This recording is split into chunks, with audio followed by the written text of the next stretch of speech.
దేవుని వాక్యంలోనికి వెళ్ళక మునుపు మీ పరిశుద్ధ గ్రంథాలు నా వైపు చూపించండి, చేతులకు తీసుకోండి. మనందరికీ వచ్చిన వచనం, వాక్యమును యాకోబునకు తెలియజేసిన వాడు ఆయనే, ఏ జనమునకు ఆయన ఇలాగూ చేసి ఉండలేదు అనే పల్లవి పాడి వాక్యంలోనికి వెళదాం. వాక్యమును యాకోబుకు తెలియజేసిన వాడని, వాక్యమును యాకోబుకు తెలియజేసిన వాడని, ఏ జనముకిలాగునా చేసి ఉండాలేదని, ఏ జనముకిలాగునా చేసి ఉండాలేదని,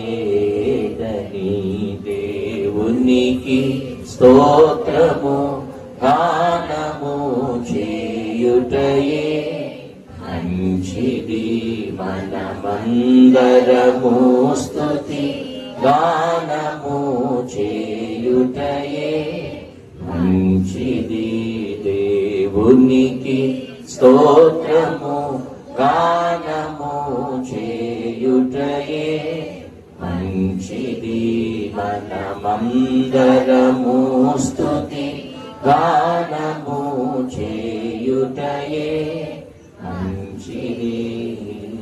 ప్రేమగల మా రక్షక, మీకు వందనాలు. ఇంతవరకు పాటల ద్వారా మిమ్మల్ని మహిమపరచడానికి మీరు మా ఎడలు చూపిన కృప కొరకై మీకు స్తోత్రం. దేవా, సాక్ష్యముల ద్వారా మీరు మహిమ పొందారు, మీకు వందనాలు. ప్రార్థనలు, యాచనలు మీ సన్నిధానంలో మేము విన్నపించాము. ప్రభువా, మీ వాక్యం ఎదుకు వస్తూ ఉన్నాం. మీ వాక్యమును మాకు బయలుదేరి చేయండి. దేవా, మా హృదయము వెలిగింపబడినట్లు నా ప్రభువా, ఎలాగో యాకోబునకు మీ వాక్కును తెలియజేశారో దేవా, మా పక్షమున కూడా మీరు మీ కృపను, మీ స్వరమును బయలుదేరి చేయండి. మాతో మాట్లాడి మహిమ పొందమని యేసు నామమున అడుగుచున్నాము తండ్రి. కూడి వచ్చిన సంఘమంతునికి యేసు నామమున వందనాలు చెల్లిస్తూ ఉన్నాను. దేవుని వాక్యంలోనికి వెళదాం. ఆదికాండము 6వ అధ్యాయము. ఆదికాండము 6వ అధ్యాయము 14వ వచనం. చితి సాదపు మ్రానుతో అరలు పెట్టి ఆ ఓడను చేసి లోపటను వెలుపటను దానికి కీలు పూయవలెను. నీవు దాన్ని చేయవలసిన విధమిది. ఆ ఓడ 300 మూరల పొడవును, 50 మూరల వెడల్పును, 30 మూరల ఎత్తును గలదై ఉండవలెను. ఈ మాటలు గమనించండి. ఆదికాండము 6వ అధ్యాయము 14వ వచనాన్ని మనం ధ్యానం చేస్తున్నాం. నోవహు ఓడ ఏ కర్రతో చేశారు? చితిసారపు మ్రాను. ఈ చితిసారపు మ్రానులో మనం నేర్చుకున్న పాఠం ఏంటి? అది అక్షయమైనది, అది పుచ్చుకోనిది, లయమైపోనిది. ఎప్పుడో నోవహు ఓడ కడితే ఇంకా అది అరారాతు పర్వతం మీద ఉంది, ఇప్పటికి కూడా ఉంది. కాబట్టి నోవహు పడవ, అది కట్ చేయబడిన ఆ వుడ్, చెక్క, అది అక్షయమైనది. రెండవ పాఠము మనం ఏం నేర్చుకున్నాము? అది అరలు పెట్టి ఆ ఓడను చేయాలి, అరలు పెట్టి చేయాలి. ఈ అరలు అనే మాట ఏం చెప్తుందంటే ప్రత్యేకత, లేకపోతే ప్రతి ఒక్కరికి దేవుని ఇంటిలో స్థానం ఉంది. ప్రతి ఒక్కరికి దేవుని ఇంటిలో స్థానం ఉంది. 3వ మాటను చూడండి. ఆ ఓడను చేసి ఏం చేయాలంటే లోపటను వెలుపటను దానికి కీలు పూయాలి. లోపటను వెలుపటను బయట ఉన్నటువంటి నీరు లోపలికి రాకుండా కీలు పూయాలి. నీరు లోపలికి వచ్చింది అంటే అర్థం ఏంటి అంటే ఆ బయట ఉన్నటువంటి నీరు దేనికి గుర్తు అంటే తీర్పునకు గుర్తు. బయట ఉన్నటువంటి నీరు తీర్పునకు గుర్తు. ఈ తీర్పు లోనికి ప్రవేశించడానికి వీల్లేదు. లోనికి ప్రవేశించడానికి వీల్లేదు. గమనించండి, అక్కడ ఒక మాట అంటున్నారు. 13వ వచనంలోనికి రండి. సమస్త శరీరుల మూలముగా భూమి బలాత్కారముతో నిండి ఉన్నది గనుక నా సన్నిధిని వారిని అంతము వచ్చి ఉన్నది. నా సన్నిధిని వారి అంతము వచ్చి ఉన్నది. ఇదిగో వారిని భూమితో కూడా నాశనము, అంతము, నాశనం అనే మాటలు ఏం చెప్తున్నాయి? తీర్పును చెప్తున్నాయి. అంతము, నాశనం అనే మాటలు ఏం చెప్తున్నాయి? తీర్పును చెప్తున్నాయి. నోవహు ఫ్యామిలీ, కుటుంబం పడవలో ఉన్నారు. సకల సృష్టిలో ఉన్న పురుగులు, జంతువులు అన్ని ఆ పడవలో ఉన్నాయి. బయట ఏమో తీర్పు ఉన్నది. ఆ తీర్పును తప్పించుకొని సర్వ సృష్టి ఓడలోనికి చేరింది. ఈ కీలు పుయ్యకపోతే ఏమవుతుందంటే ఆ బయట ఉన్నటువంటి తీర్పు లోనికి ప్రవేశించి వెలుపటి వారికి, బయట ఉన్నటువంటి లోపల ఉన్నటువంటి వారికి వ్యత్యాసము లేకుండా అంతమైపోతారు, వ్యత్యాసము లేకుండా నాశనం అయిపోతారు. అందుకే ప్రభు ఏం చెప్పాడంటే, నీవు ఆ ఓడకు వెలుపలను లోపటను ఏం పోయాలి? కీలు పోయాలి. ఈ కీలు అనే మాటను, కీలు అనే ఈ మాటను హీబ్రూ వర్డ్ ఏం రాశారంటే ఆ పిక్ అనేటువంటి మాట రాశారు. పిక్, పిక్ అంటే దాని అర్థం ఏంటంటే టు బి కవర్డ్, కంప్లీట్ అని అర్థం, ఓవర్ అని అర్థం. టు బి కవర్డ్, ఓవర్, సంపూర్ణముగా నీవు ఆ కీలుతో దాన్ని కవర్ చేసేసేయాలి. సంపూర్ణముగా దానిని ఆ కీలుతో కవర్ చేసేయాలి. ఆ కవరింగ్ లేకపోతే మీరు వెలుపలున్నా ఒకటే, లోపలున్నా ఒకటే. ప్రియమైన దేవుని సంగమా, ఒక మాట గమనించండి.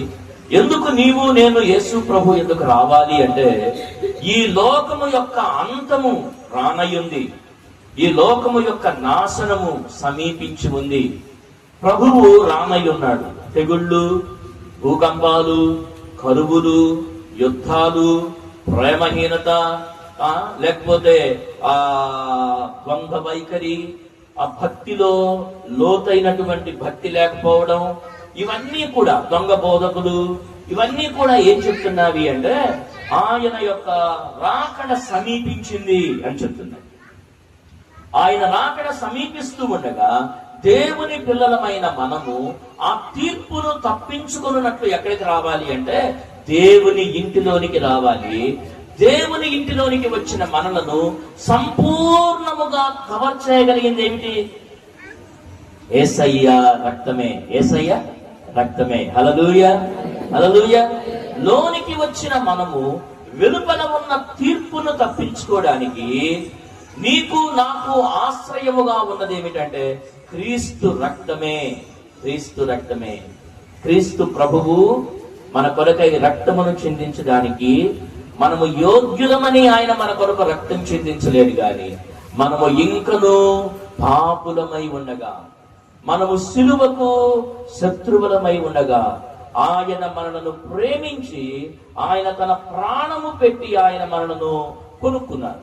ఆయన మనల్ని కొనుక్కున్నారు. నా ప్రియులారా, ఈ మాట నాతో చెప్పండి. దేన్నైనా సరే ఒక నాశనమైపోయినది, చచ్చిపోయిన దాని కొరకు నీవు వెల చెల్లించగలవా? ఎన్నడైనా వెల చెల్లిస్తావా? నీవు దేనికి వెల చెల్లించగలవు? ఏదైతే ప్రయోజనకరమైందో, ఏదైతే శ్రేష్టమైందో, ఏదైతే ఉపయోగకరమైందో దాని కొరకై నీవు వెల చెల్లించవచ్చు. కానీ నశించిపోయిన దాని కొరకు, ఆ నాశనమైపోయినటువంటి దాని కొరకు, చచ్చిపోయిన దాని కొరకు, నిష్ప్రయోజనమైపోయిన దాని కొరకు ఎన్నడైనా నీ ప్రాణమంతా పెట్టి దాన్ని సంపాదించుకోగలవా? కానీ క్రీస్తు ప్రభు మనల్ని సంపాదించుకోవడంలో మనము చచ్చిన వారమై ఉండగా అని ఎఫెసీ పత్రిక 2:1 మాట్లాడుతూ, చచ్చిన నా కొరకు ఆయన తన రక్తమును చిందించాడు, నశించిపోయిన నా కొరకు ఆయన తన రక్తమును చిందించినాడు, ఆయన రక్తమును చిందించినాడు. నాకు అటువంటి యోగ్యత లేదు. ఆయన ప్రేమ నన్ను ఆ సిలువ యొద్దకు ఆయన నడిపించింది. ఆయన ప్రేమ నా కొరకై ఆయనను సిలువలో ఒంటరిగా చేసింది. ఆయన ప్రేమ తన ప్రాణమంతా అంతా పెట్టి నన్ను కొనుక్కోవడానికై ఆయన్ని బలవంతం చేసింది. ఆయన ప్రేమ మాత్రమే నిన్ను నన్ను ఆ తీర్పు నుండి తప్పించడానికి మనను సంపూర్ణముగా కవర్ చేసింది. అందుకనే పేతురు మొదటి పత్రిక ఏమంటున్నాడో చూడండి. పేతురు మొదటి పత్రిక 4వ అధ్యాయము. పేతురు మొదటి పత్రిక 4వ అధ్యాయము 8వ వచనం. ప్రేమ అనేక పాపములను తప్పును గనుక అన్నిటికంటే ముఖ్యముగా ఒకని ఎడల ఒకడు మిక్కుటమైన ప్రేమ గలవాడై ఉండుడి.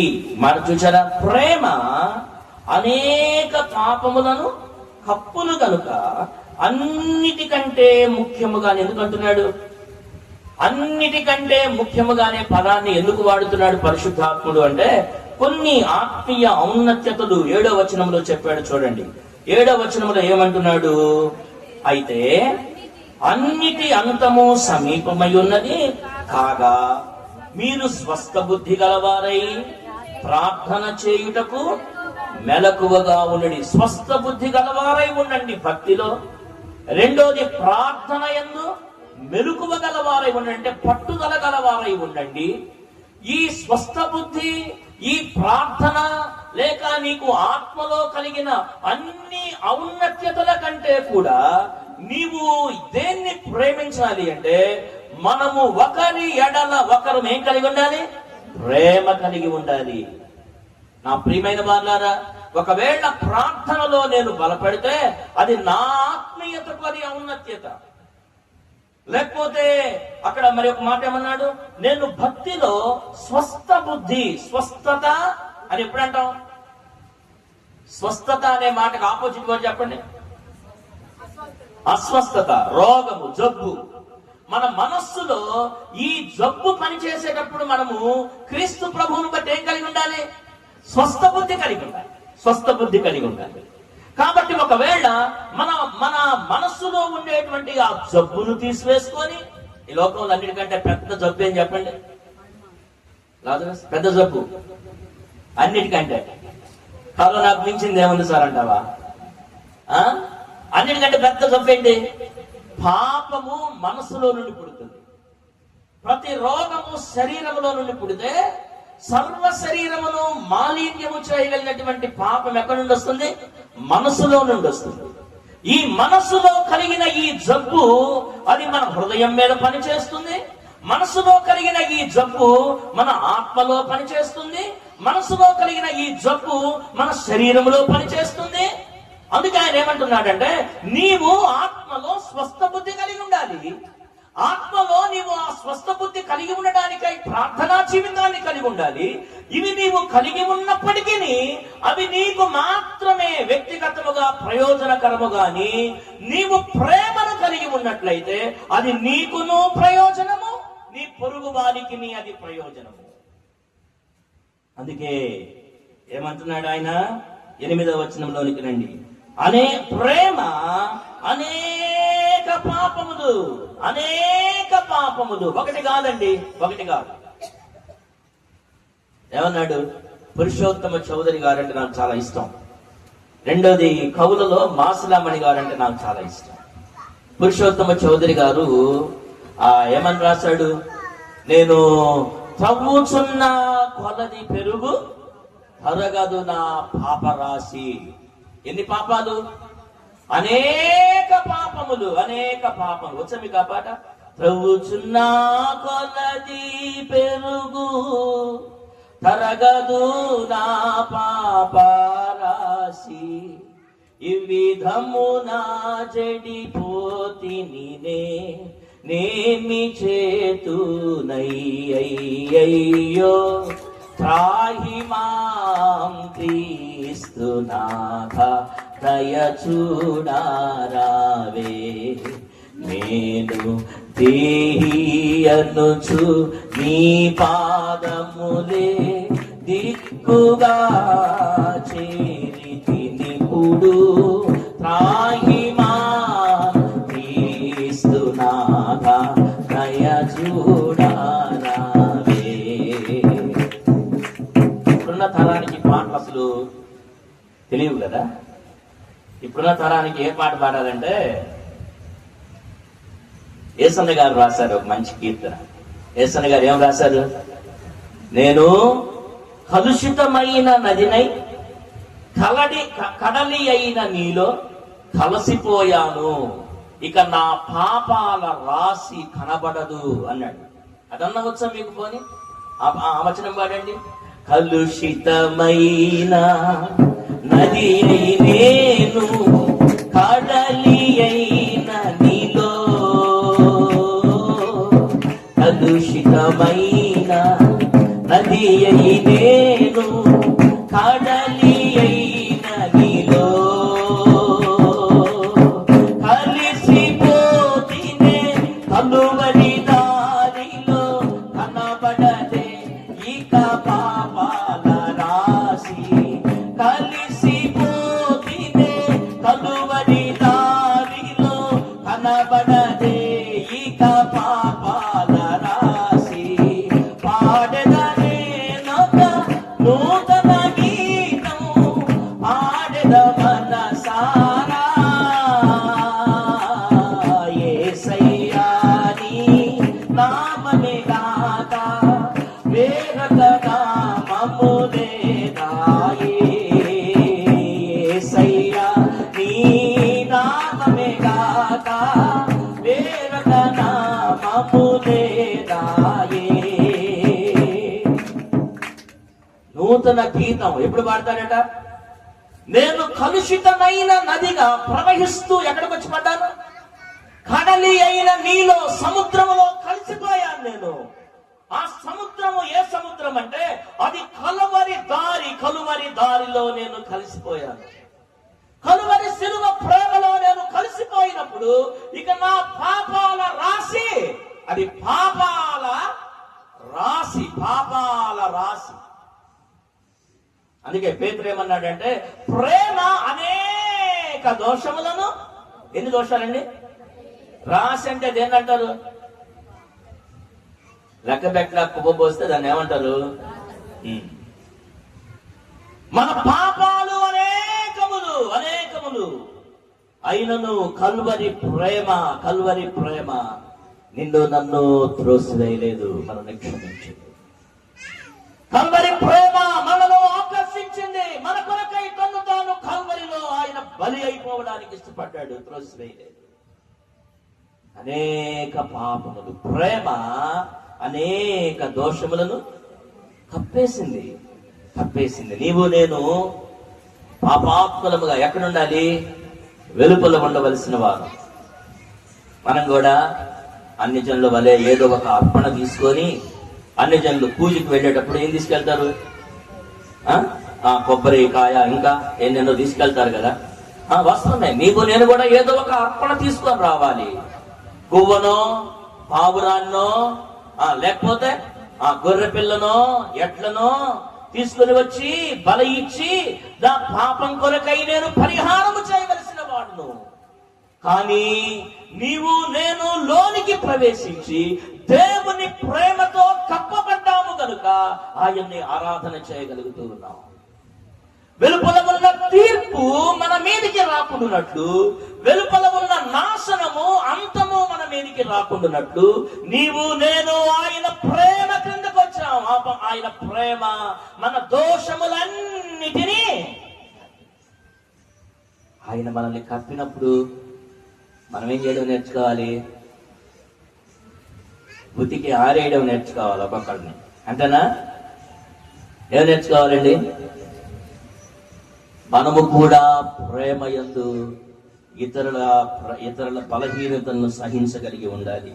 అందుకే 8వ వచనం అంటున్నాడు, గమనించండి. ఆ ప్రేమ అనేక పాపములను కప్పును గనుక అన్నింటికంటే ముఖ్యముగా ఒకని ఎడల ఒకడు మిక్కుటమైన కొలతలేని, మిక్కుటమైన అనే పదం ఏం చెప్తుందంటే కొలతలేని ప్రేమ, కొలతలేని ప్రేమ. మిక్కుటమైన ప్రేమతో మనము ఒకరిని ఒకరము ప్రేమించుకోవాలి. ఆయన మనల్ని ప్రేమించినారు గనుక, ఆయన మనల్ని ప్రేమించినారు కనుక. దురదృష్టవశాత్తు ఈరోజు ప్రేమ అనే పదాన్ని ఈ సినిమాలు సీరియళ్ళు దాని భావాన్ని మార్చేశాయి. ప్రేమ మలినమైపోయింది. దాన్ని మనం అసలు ప్రేమ అనొచ్చా దాన్ని? ప్రేమ యొక్క లక్షణాలు చూడండి. ప్రేమ యొక్క లక్షణాలు మొదటి తిమోతి పత్రిక మొదటి అధ్యాయము 5వ వచనం.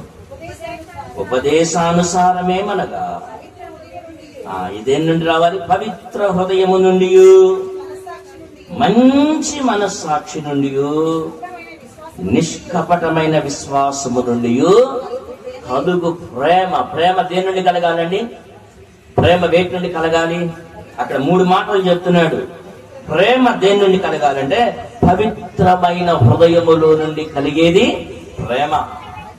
పవిత్రమైన హృదయములో నుండి కలిగేది ప్రేమ. ఒక తల్లి ప్రేమ అది ఏ స్వప్రయోజనమును విచారించుకొననిది తల్లి ప్రేమ.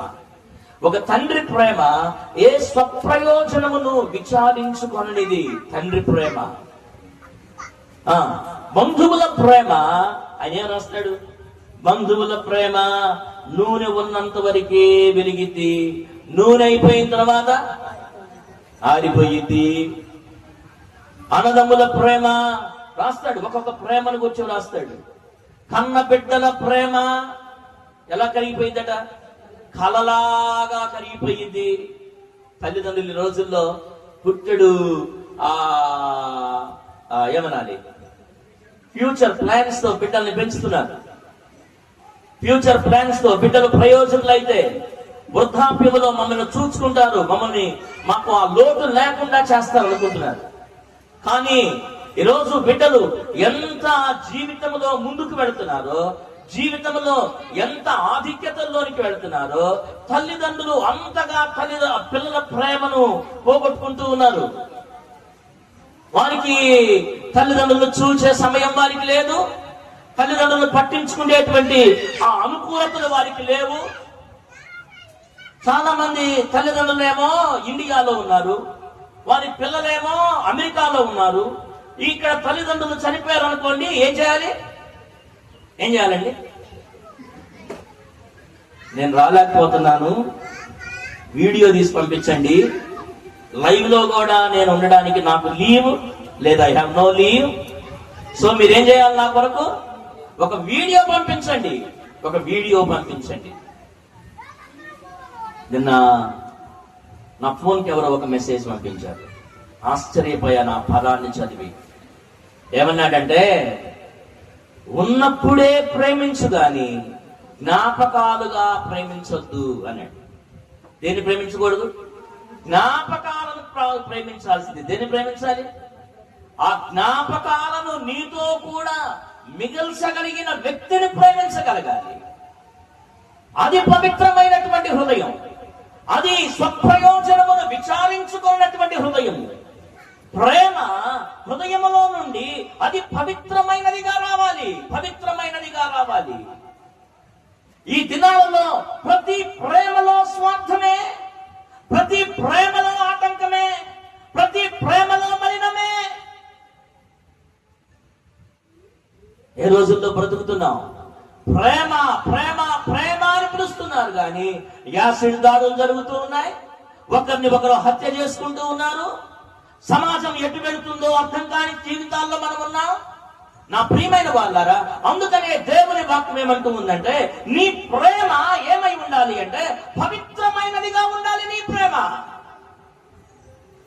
అది ఉపదేశానుసారము, పవిత్రమైన హృదయము నుండి, మంచి మనస్సాక్షి నుండి, మూడోది నిష్కపటమైన విశ్వాసము. ప్రేమలో ఏముండాలి? విశ్వాసం ఉండాలి. ప్రేమలో విశ్వాసం ఉండాలి. నా ప్రియులారా, ఎవరినైనా మనం విశ్వసించలేకపోతే వారితో ఎంత దూరం నడవగలం, ఎంతసేపు వారితో ఉండగలం? మన పేపర్లో వేశాడు, ఏదో ₹1,00,00,000 గిఫ్ట్ ఇచ్చాడట భార్యకి. ఆమె ఇంకా భార్య కాల, ఆమెను వివాహం చేసుకోవాలి. గిఫ్ట్ ఎంత వెళ్ళిపోయింది? షికారుకి ఆడికి వెళ్ళారు, 8కి వెళ్ళారు. అక్కడి నుంచి నెట్టిందట, ఒకసారి తప్పించుకున్నాడు. ఏదో పొరపాటు జరిగింది అనుకున్నాడు. అందుకే యవనస్తులకు ఒక డైలాగ్ తెలుసు, ప్రేమ గుడ్డిది. ప్రేమ ఏంటంట? ఈ గుడ్డోడికి ఇంకా అర్థం కాల అమ్మాయి ఆ హృదయం. ఎప్పటిదాకా అర్థం కాలేదో తెలుసా? సంపూర్తిగా కొండ మీదకి తీసుకెళ్లి ఆ నుంచి నెట్టే లోయలోకి బడి చనిపోయాడు. ప్రియమైన వాళ్ళారా గమనించండి, విశ్వాసము ఎక్కడ లేదో అక్కడ ఏముండదంటే ప్రేమ ఉండదు. ఈరోజు అనేక కుటుంబాలు విడిపోవడానికి కారణం ఏంటి? అనేక కుటుంబాలు ఈరోజు భార్యకు భర్త, భర్తకు భార్య, బిడ్డలకు తల్లిదండ్రులు ఒకరికి ఒకరు విరోధంగా బోన్స్ లో నిలబడి ఒకరి మీద ఒకరు నేరస్థాపన చేసుకోవడానికి కారణం ఏంటి అంటే ఒకరి ఎడల ఒకరికి ఏమి లేదంటే ఆ విశ్వాసము లేదు. ఎక్కడ విశ్వాసము లేదో అక్కడ ఏముండదంటే ప్రేమ లేదు. ప్రేమ లేదు.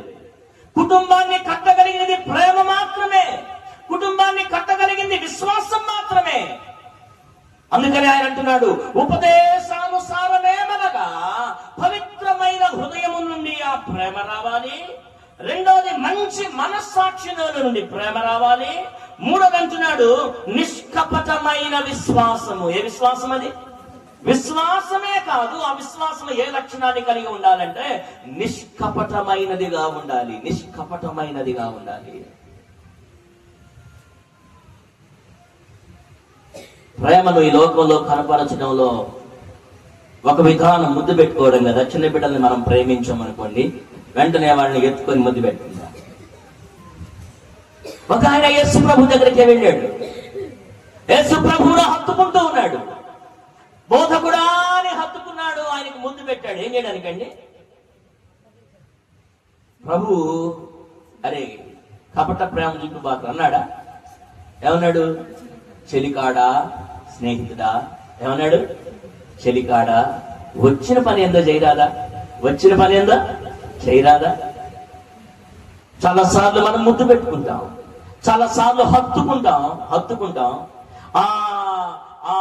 ఎందుకు హత్తుకుంటున్నాడో మనం గ్రహించలేం, ఎందుకు ముద్దాడుతున్నాడో మనం గ్రహించలేం. కానీ దాని యొక్క ఫలము ముసిడి పండంత చేదు అంటాడు సామెతల గ్రంథకర్త. దాని ఫలము ముసిడి పండంత చేదు. ముసిడి పండంత చేదు. ప్రియమైన దేవుని సంగమా, దేవుని పిల్లలమైన మనము ఎలాగైతే దేవుని ప్రేమ చేత మనము కప్పబడ్డామో, ఎలాగో ఆ తీర్పులో నుండి తప్పించడానికి ఆయన మన దోషములన్నీ కప్పాడో, అలాగూ మనము అన్నిటికంటే ముఖ్యముగా ఒకరి ఎడల ఒకరము మిక్కుటమైన ప్రేమ కలిగి ఉండాలి. ఈ ప్రేమలో మనము కలిగి ఉండవలసిన లక్షణం ఏంటంటే పవిత్రమైన హృదయం కలిగి ఉండాలి. అది మన మనస్సాక్షిని శుద్ధి చేయాలి. అది మన జీవితంలో నుండి నిష్కపటమైన విశ్వాసమును కలిగి ఉండాలి. ఆ ప్రేమ మన జీవితాన్ని కట్టగలదు. ఆ ప్రేమ మన జీవితంలో అనేకముగా ఒకరిని ఒకరు క్షమించుకుంటూ ముందుకు వెళ్ళడానికి సహాయం చేయగలదు. దేవుడు లోకమును చెప్పాలి. దేవుడు లోకమును ఎంతండి? ఒక యవనస్తుడు సిలువ దగ్గర నిలబడి ఈ ప్రశ్న అడిగాడట. నీవు నన్ను ప్రేమించావా? ఎంత ప్రేమించావు? మొదలుపెట్టాడు. ఆ అబ్బాయి సిలువ ముందు నిలబెట్టి, ఇంత ప్రేమించావా? ఇంత ప్రేమించావా? ఎంత ప్రేమించావు? ఇంత ప్రేమించావా? అప్పుడు ప్రభు అన్నాడంట, అవును నేను అంతే ప్రేమించాను. ఎందుకంటే ఇక ఇంతకంటే వెనక్కి వెళ్ళడానికి పరిమితులు లేవు. నేను నిన్ను సంపూర్ణముగా ప్రేమించానయ్యా. నీ పాపమంతటి కొరకై, నీ శాపమంతటిని, నీ నాశనమును, నీ అంతమును తీసివేయడానికై నేను సిలువలో నిన్ను సంపూర్తిగా ప్రేమించాను. యవనస్తుడా, నా ప్రాణమంతా నీ కొరకై సిలువలో ధారపోశాను. నా ప్రియమైన వాళ్ళారా, నీవు ఒక తల్లి ప్రేమను కొలత చెప్పవచ్చేమో, లేక ఒక తండ్రి ప్రేమకు కొలత చెప్పవచ్చేమో, నీ సహోదరుల ప్రేమకు కొలత చెప్పవచ్చేమో, నీ స్నేహితుల ప్రేమకు నీవు కొలత చెప్పవచ్చేమో. ఈ లోకములో కొలత లేని ప్రేమ.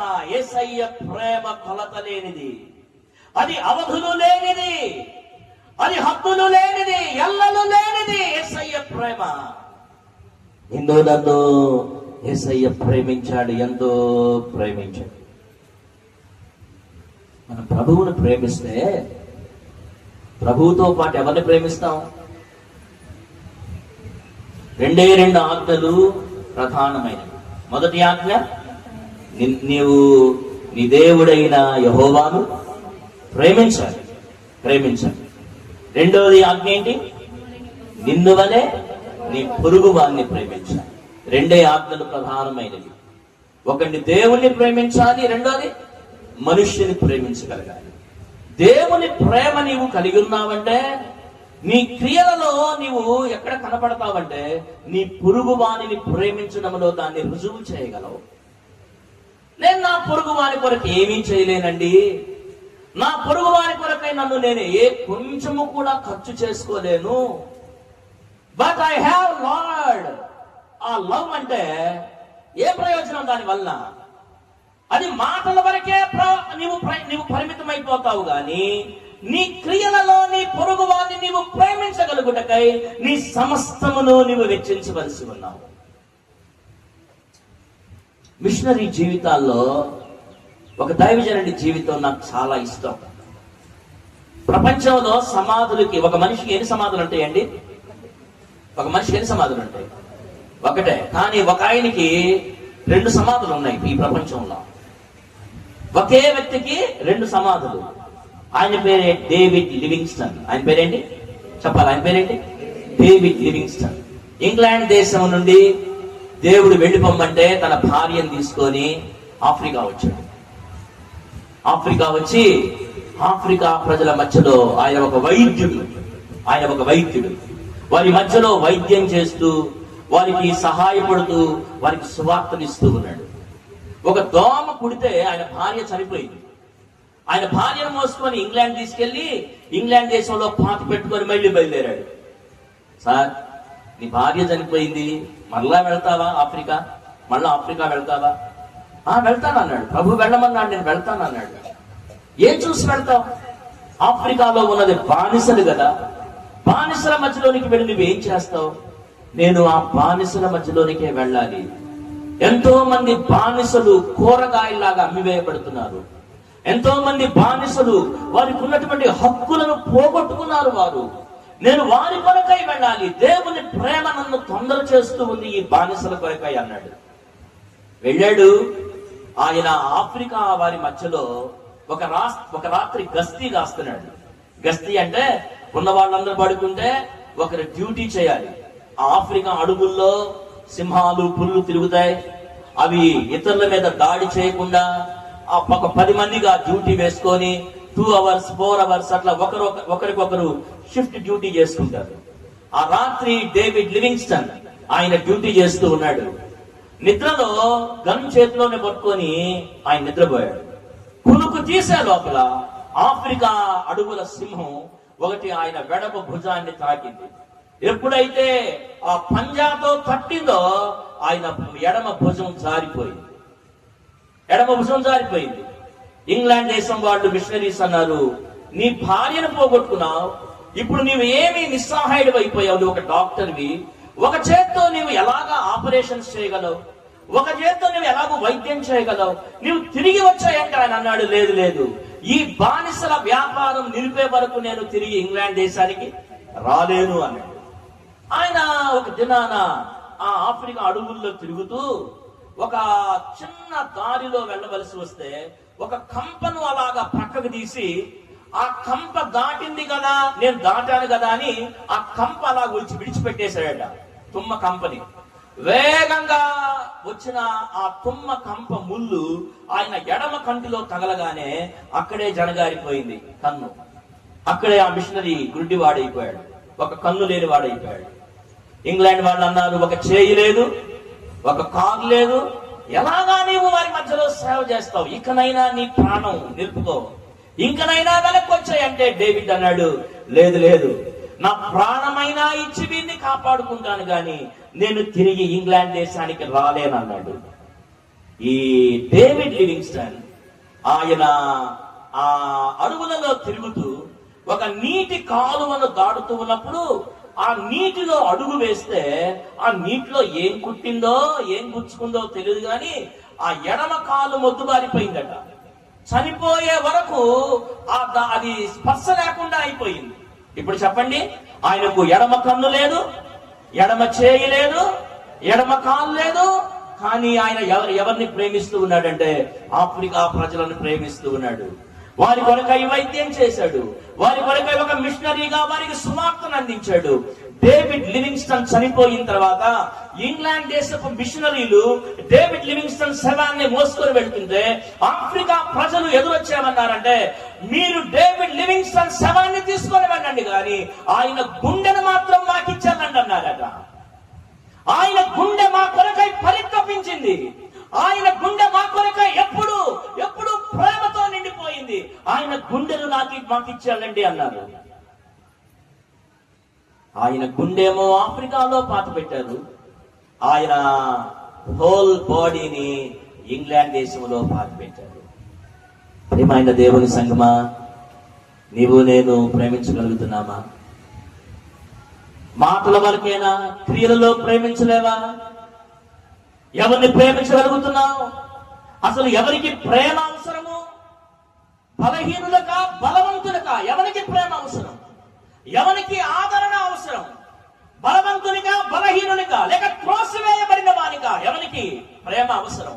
నీవు నేను ప్రేమిస్తున్నాము గాని ఎవడైతే బలవంతుడో, ఎవడైతే విద్యావంతుడో, ఎవడైతే తన జీవితంలో ఉన్నత స్థితి కలిగి ఉన్నవాడో వారిని ప్రేమించడానికై నీవు సిద్ధపడ్డావు గాని క్రీస్తు కల్వరి ప్రేమ నా కొరకై కల్వరిలో ఆయన బలి అయిపోయినాడు. ఏ యోగ్యత లేని నా కొరకై క్రీస్తు ప్రభు కల్వరిలో వేలాడినాడు. ఆయన తన ప్రాణమంతా కల్వరిలో నా కొరకై ధారపోసినారు. ఆయన తన స్వరూపమును ఆయన పోగొట్టుకున్నారు. ఆయన తన ప్రాణమును నా కొరకై పోగొట్టుకున్నారు. ఆయన తన సర్వమును నా కొరకై కల్వరిలో పోగొట్టుకున్నారు. ఆయన ప్రేమించినంతగా ఈ లోకంలో నిన్ను నన్ను ప్రేమించిన ప్రేమ మరి ఒకటి. ఈ కల్వరి ప్రేమ మన కొరకై కల్వరిలో వేలాడి రానున్నటువంటి అంతము నుండి, రానున్న తీర్పు నుండి మనల్ని తప్పించడానికై ఆయన నేటికి నిన్ను నన్ను పిలుస్తూ ఉన్నాడు. రోమాపత్రిక 8వ అధ్యాయం 1వ వచనం చూడండి. చివరిగాను రోమాపత్రిక 8వ అధ్యాయము 1వ వచనం, కాబట్టి క్రీస్తు యేసునందున్న వారికి ఏ శిక్షా విధియు. హల్లెలూయా, హల్లెలూయా, చెప్పండి హల్లెలూయా. ఎవరి యందు ఉండాలి? క్రీస్తు యేసునందున్న వారికి ఏం లేదు? శిక్ష లేదు, శిక్ష లేదు. నోవహు కుటుంబం పడవలోనికి వచ్చారు, నోవహు కుటుంబము రక్షణలోనికి వచ్చారు. బయటున్న అంతం వారిలోకి రాలా, బయటున్న నాశనం వారిలోకి రాలా, బయటున్న తీర్పు వారి మీదకి రాలా. ఎందుకని అంటే ఆ కీలు వారిని అంతా కూడా అలా కప్పేసింది. నిన్ను నన్ను తప్పించగలిగింది ఈ లోకంలో ఏది అంటే క్రీస్తు కలువరి ప్రేమ. ప్రార్థన చేసుకున్నాను, కళ్ళు వంచండి. ప్రభు సన్నిధిలో, దేవా నా కొరకై నీవు చేసిన యాగము కొరకై వందనాలు. ఎవరు నా కొరకై చనిపోగలరు ప్రభువా? ప్రేమతో నా కొరకు ప్రాణమును పెట్టావు, నీకు వందనాలు.